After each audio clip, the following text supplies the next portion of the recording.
ميسي كسر الأرقام مع باريس سان جيرمان.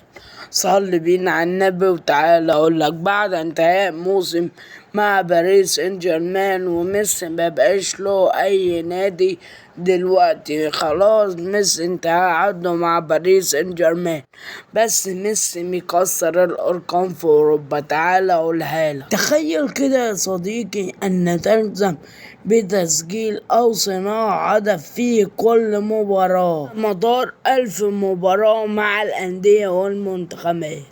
ميسي عمل، تعال أقول خلال مسيرته ب1163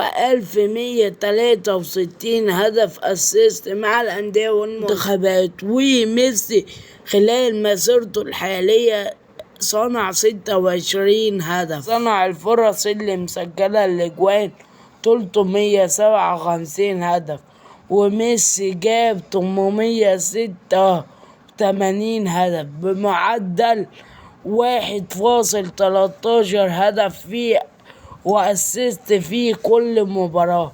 هل ميسي عالمي يا صديقي المشجع ولا لأ؟